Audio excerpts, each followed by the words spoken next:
Hi, guys, and welcome to another episode of Keepwize with Keepingly. And this is season 2, and we are here for another banging year of what's going on in real estate. Hi, I'm your host, Daniel Smith, and hopefully our co-host Amira gets to join. So what has happened over the last few months is that we have, taken a little break because housing has been hectic. There's been a lot of stuff going on, and we wanted to, help understand what was going on in the ecosystem. But thank you to all the fans because Keep Wise by Keeping Me is now one of the top housing podcasts in the ecosystem, and we have you to thank for that. So, kicking off season 2, we have a special guest. It is Mr. Bryan Greene. And Mr. Greene is the VP for policy at the National Association of Realtors. Now, there has been a lot of stuff with realtors, over the past few months. So we thought that we'd have Mr. Greene here, come in and tell us and educate us because, we love the education. We love to keep people informed. So welcome, Mr. Greene. Now, you give us your full title and you can, jump in by telling us who you are. Who is Bryan Greene? And I have a little secret for you guys after he gives his intro. Yeah. Okay. Well, I'm Bryan Greene, and currently I'm the Vice President of Policy Advocacy at the National Association of Realtors. And yeah, I've been doing housing work for all of my adult life, and maybe technically before I became an adult. I can explain that. Yes.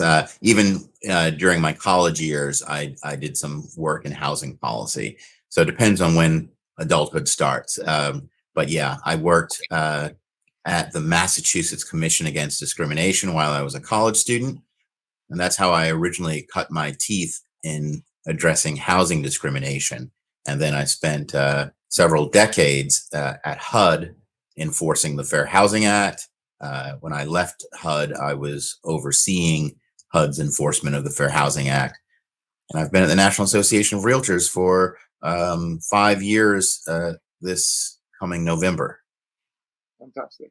So basically, if I understand you right, it's that you have a passion for advocacy and fair housing, I would say, since your youth. So what was the genesis of you really veering into this career path?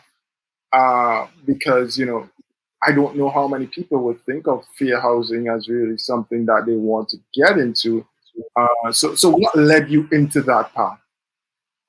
Yeah, so I think it was the confluence of many events and accidents.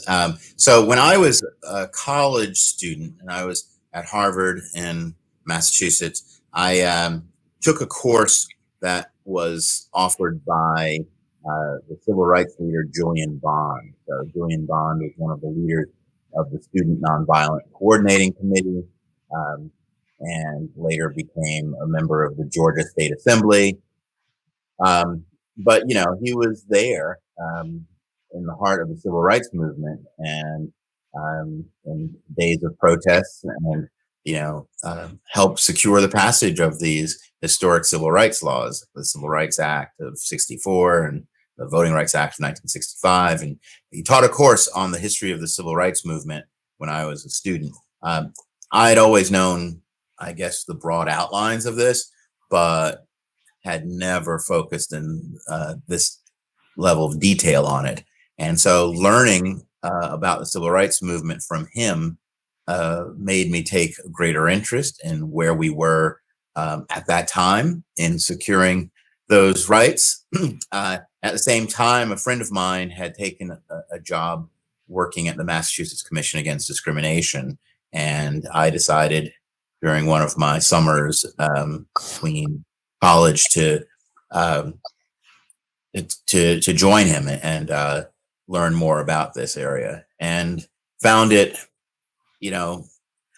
educational, but also to be, in many respects, the front line in terms of securing opportunity for people of all backgrounds, ensuring that people had access to stable housing.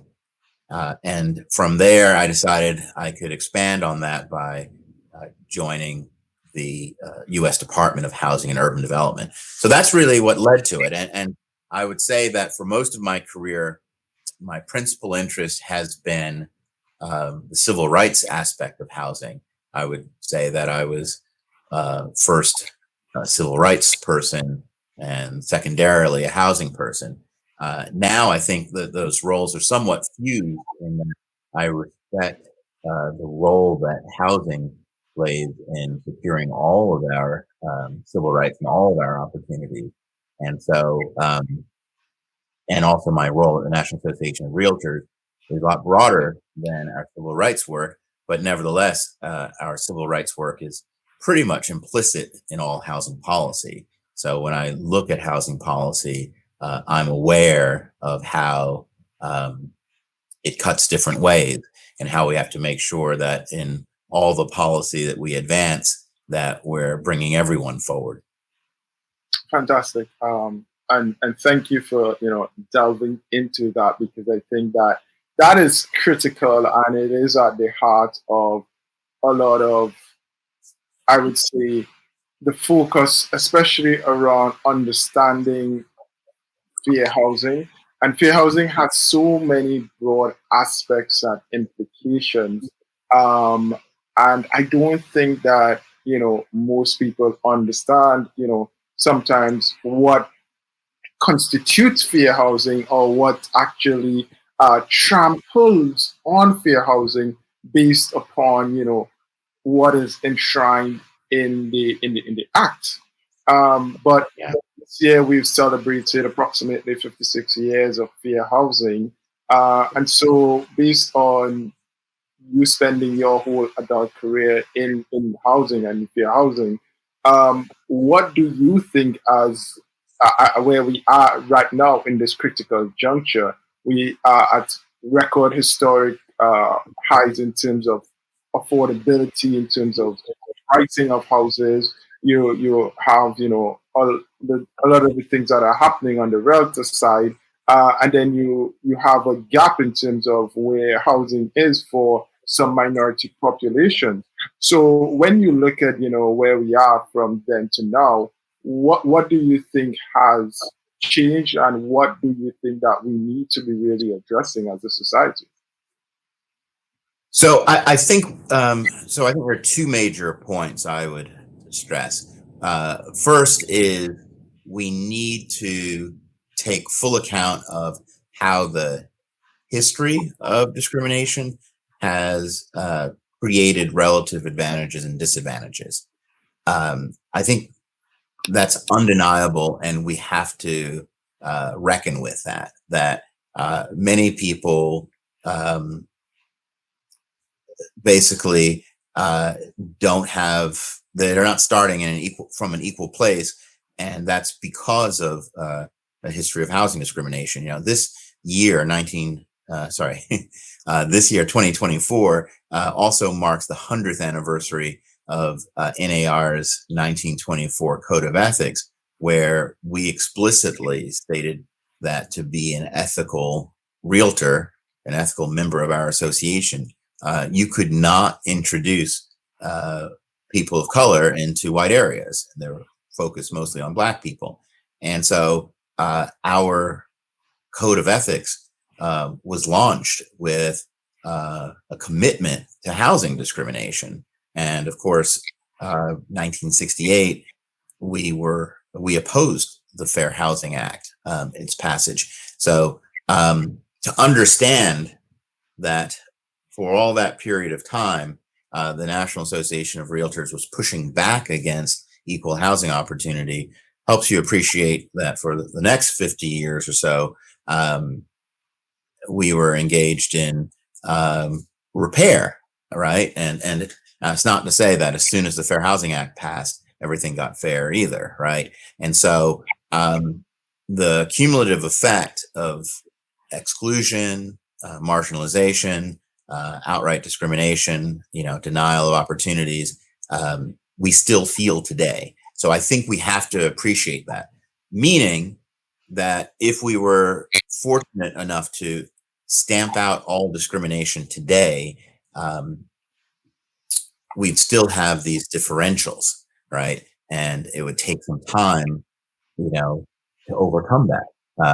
So that's one thing. And there are active things we can do, I think, to sort of accelerate that path towards equal housing opportunity. Then the second point I would emphasize is that we have a supply challenge, and that's also cutting against what progress we might make. And so when I say we have a supply challenge, NAR estimates that we're about 6.7 million units short of where we ought to be in 2024. And that shortage of unit is putting an upward pressure on home prices. And those populations that were already at a disadvantage are further disadvantaged, if the housing is just out of reach. So discrimination doesn't have to occur at all. What the Fair Housing Act is focused on, discrimination doesn't have to occur at all to set people of color further back. So already, having a net disadvantage and then being unable to afford the housing prices. Everyone in this country is suffering from the affordability crisis. The majority of Americans cannot afford the median home price, but it's much more acute for Black residents, Hispanic residents, Asian residents. And so we have to get a hold of we've got to get a hold on the affordability issue. I've sometimes compared it to like, a patient who's different, who has just a number of maladies at once, and you're trying to do all you can to stabilize that patient. So one of the things we have to do is get the home prices under control. And if we can do that, while we'll still have people who are not as well situated as others, at least we've dealt with this one axis.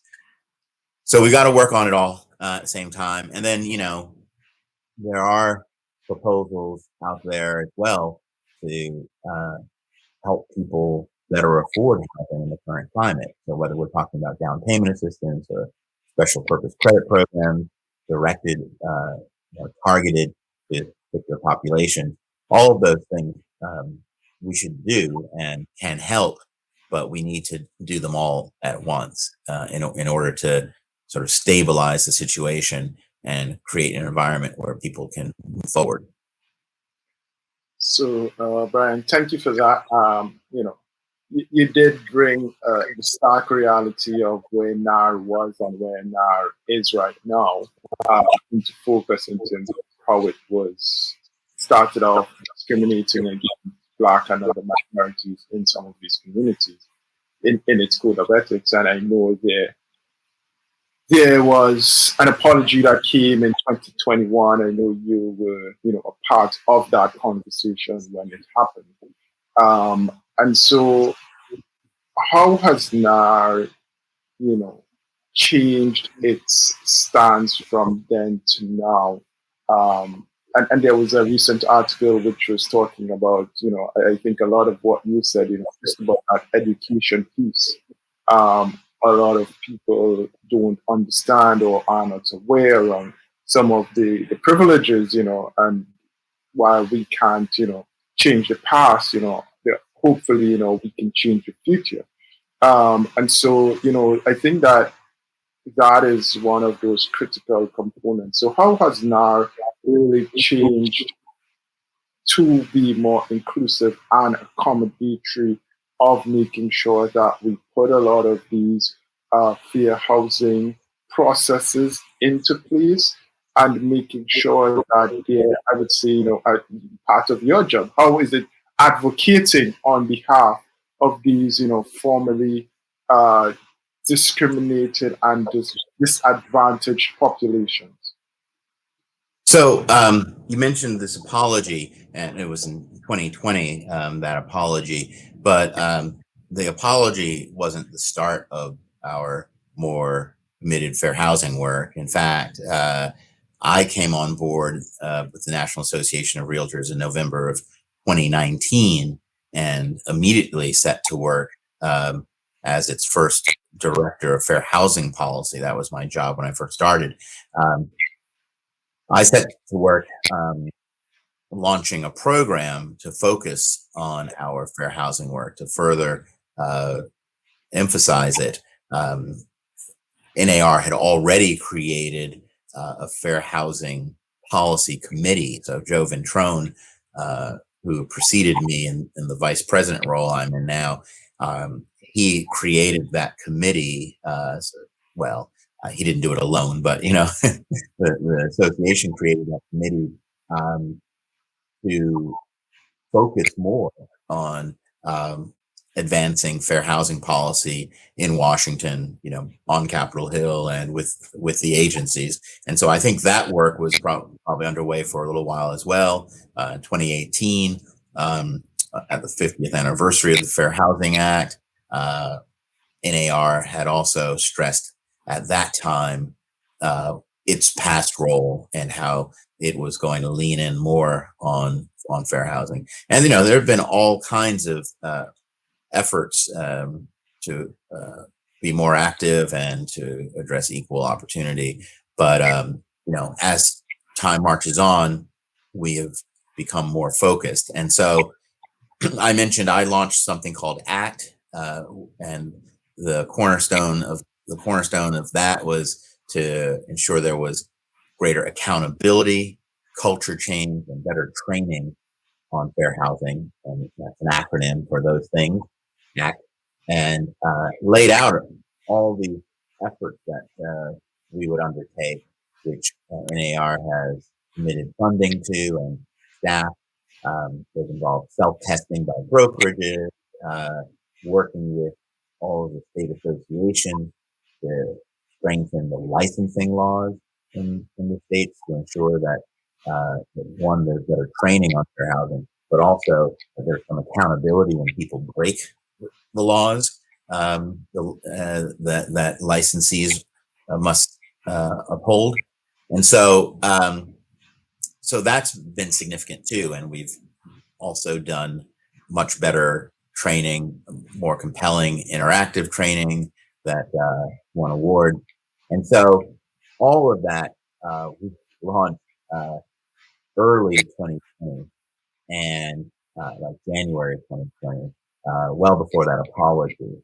But we've also been very aggressive on the policy advocacy front, where we have supported more funding for the Department of Housing and Urban Development, who enforce the Fair Housing Act. So we've asked for more funding for fair housing enforcement, for the private groups that do fair housing testing. We've emphasized that there needs to be more testing because that is the best tool for uncovering housing discrimination. We have called for more support to the state fair housing agencies, since most of the cases now that are investigated in the country are handled at the state level. We've also supported housing choice vouchers and more funding for that, recognizing that people need these supports to be in stable rental housing. We've also advocated for the disparate impact rule that HUD put out, recognizing that discrimination isn't always a case of treating people differently, but that there are policies that may be neutral but have a disparate impact on certain populations, and that has been recognized by the Supreme Court as an important tool. So for really every major policy issue that has arisen in recent years that would strengthen fair housing enforcement, provide for more housing opportunity, NAR has been at the forefront of supporting that. Special purpose credit programs, I mentioned that before. 1976, President Ford signed into law a provision of the Equal Credit Opportunity Act that would allow lenders to target program to groups who have faced historical discrimination. When HUD said a couple of years ago that that provision of the Equal Credit Opportunity Act is consistent with the goals of the Fair Housing Act, we and joined others in the industry and in the civil rights community in saying, yes, this is good. This is an important step. We want to see more special purpose credit programs. And we just actually put out a press statement this week underscoring our pleasure with the work that the Federal Housing Finance Agency has done to encourage more special purpose credit programs among lenders. So the list goes on. But generally, where there is pro-fair housing policy, you will now see the National Association of Realtors name attached to the list of people endorsing that. Fantastic.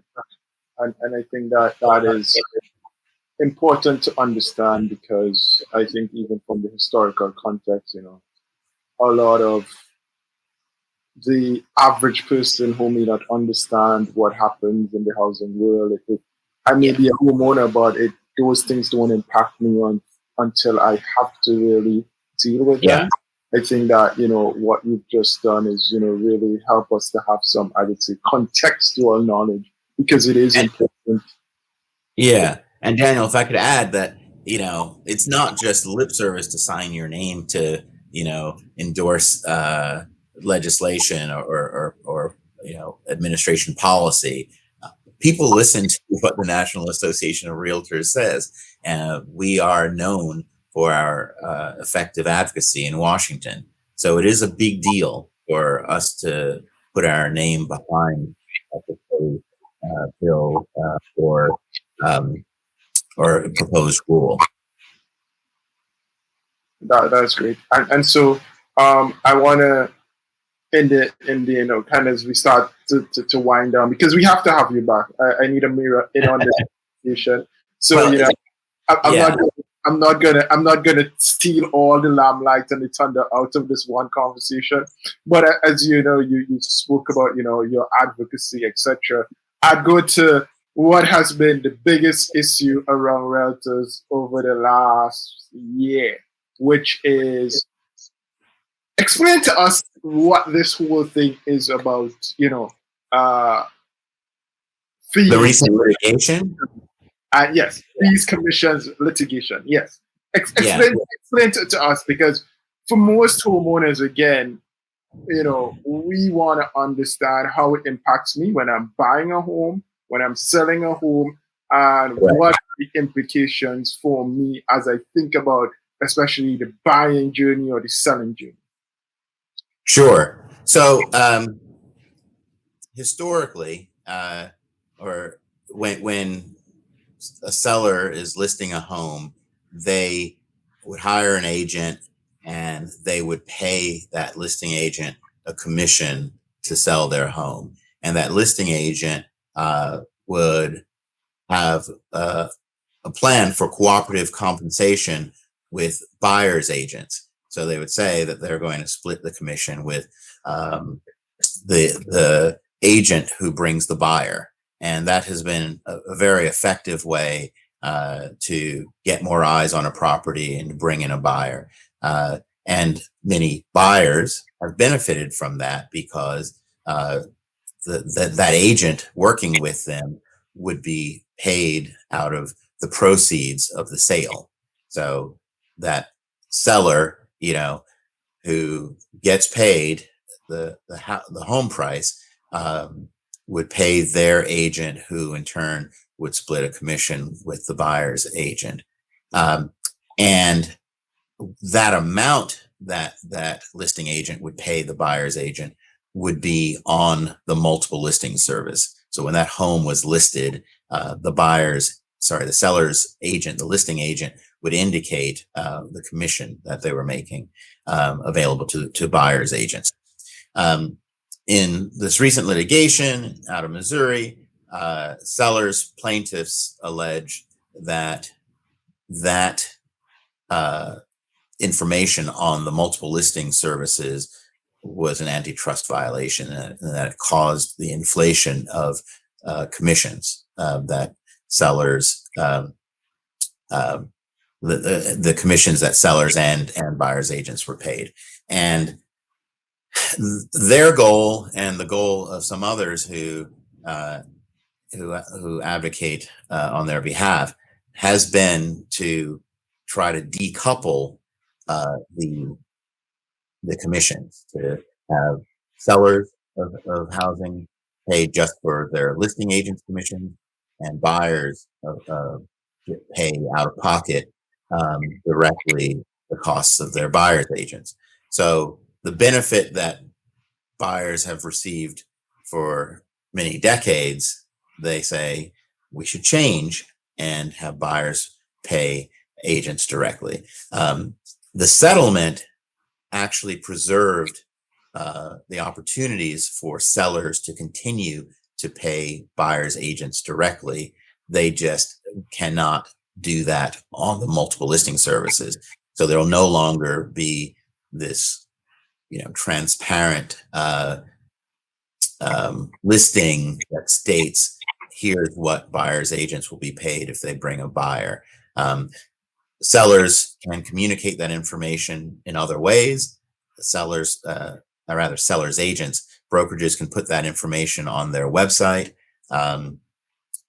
They can certainly communicate with buyers agents and tell them what commission they are offering. And the expectation too is that this would lead to negotiation around that commission, the commission that would be paid to the buyer's agent. The buyer's agents now, according to the settlement, also enter into buyer's agreements, buyer's brokered agreements with all buyers. Now, many people have been doing this already, but now it's expected in every transaction that is listed on the multiple listing service, the buyer's agent and the buyer will stipulate in this agreement what that buyer's agent will get paid. And they can agree that the buyer themselves are going to pay that agent, or they can agree that the seller will pay, that they will first seek payment from the seller's agent. That's an agreement between the buyer and the buyer's agent. And so for what changes, or what many people may see for the first time, is that, in every transaction, at least those that are listed on the multiple listing services, they're going to be offered this agreement. And many are going to have to decide how do they want their agent to be paid. So that's significant. And they will not know what the sellers of any individual property are offering in terms of commission. So if that offer is going to be made, they will learn about it as they contact the seller or the seller's agent. So that's really the big change. And it means then that, there's a channel of negotiation that's outside a multiple listing service.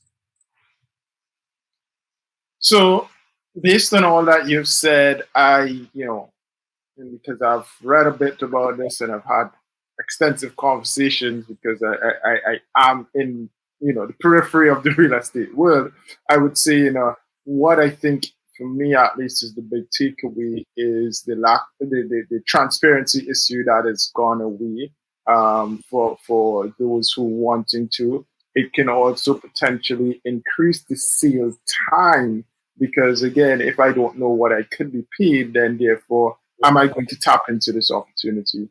And so I think that, at least based on what the implications of the new agreement are, it is going to, I would guess, take a while before we understand a lot of how the market would shake out. But do you think that consumers are better off or worse off based on, where we stand now versus where we previously were, with the settlement versus where we were before?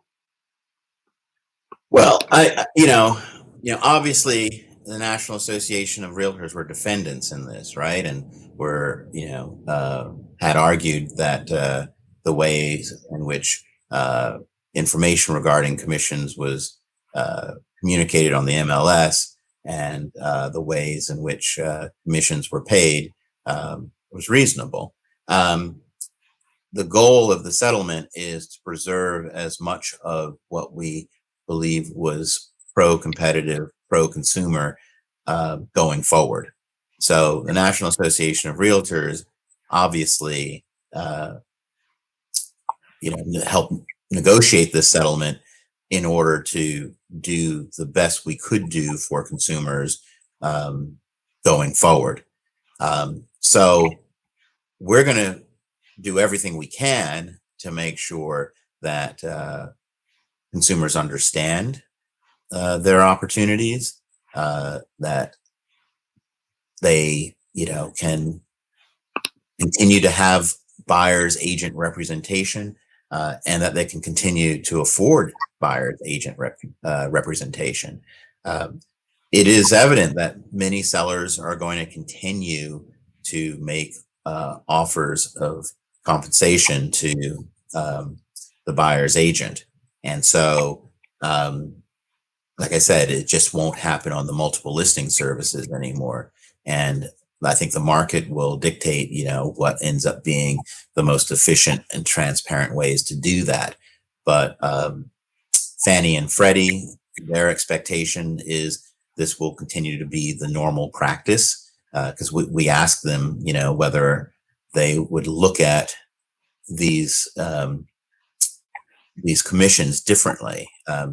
There's something called the interested party contributions that are recorded in a sale, and there's a cap on those contributions. They refer to contributions that would normally be paid by the buyer that the seller is choosing to pay. And the question arose whether in this new landscape, whether these commissions, if the seller pays these commissions, whether that would be part of that interested party contribution.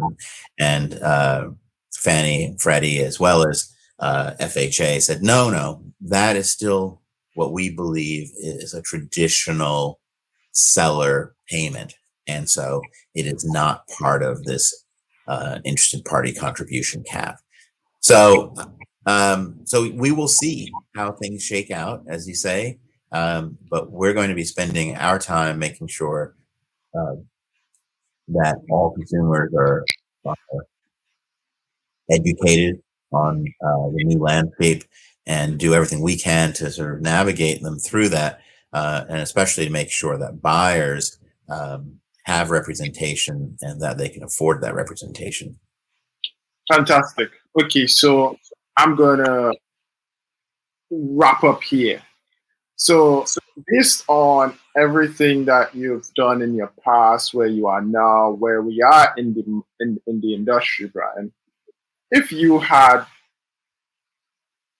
your genie, give me one wish. What would it be to make the housing ecosystem better for consumers, realtors, ecosystem players?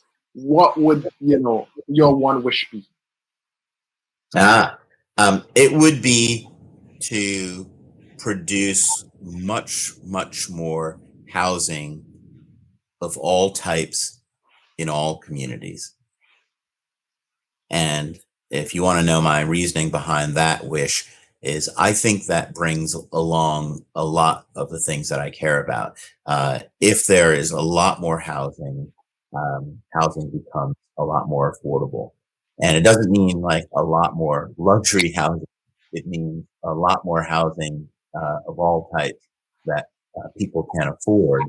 Because if you have that housing, and if you have that housing, you have it in the suburbs, you have it in the downtowns, you have it all throughout metropolitan areas.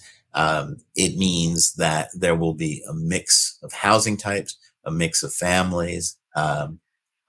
a much more diverse population, because we all know that certain restrictions on housing and housing size, et cetera, can operate to keep people out, because of all that history I've told you all about how, how that has limited mobility and opportunity.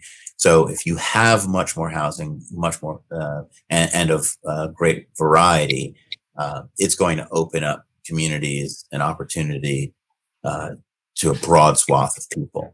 So I think a lot will change if we commit to that. If we actually in this country have a Marshall Plan to build and to provide a place for everyone.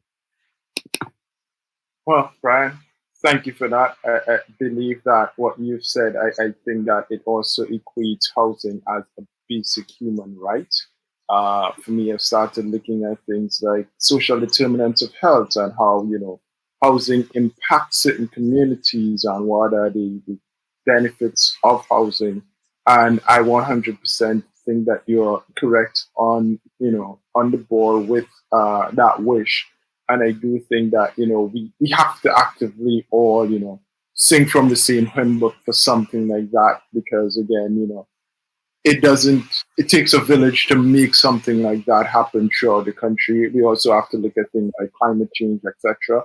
But I would love to make sure that this conversation continues and have you back, where we can delve deeper, because I think that we've just started scratching the surface on some of these issues. I think that, especially for consumers and understanding what are their rights, you are advocacy. So helping consumers to understand their rights, what they need to be thinking of. I think we can dive deeper into that, in a follow-up conversation where we can, explore a lot more. And by that time, we'd start seeing what are the implications of, the settlements and where things have ended up. So, Bryan, thank you very much for your time. Oh, by the way, the secret is Bryan is a really skilled musician on the side. And I will dive into that in the next time Bryan comes around. So, yeah. Excellent. Well, I look forward to next time as well. Thank you for having me today. Sounds good. Thank you very much, Bryan, for your time. Right. Bye-bye. Bye.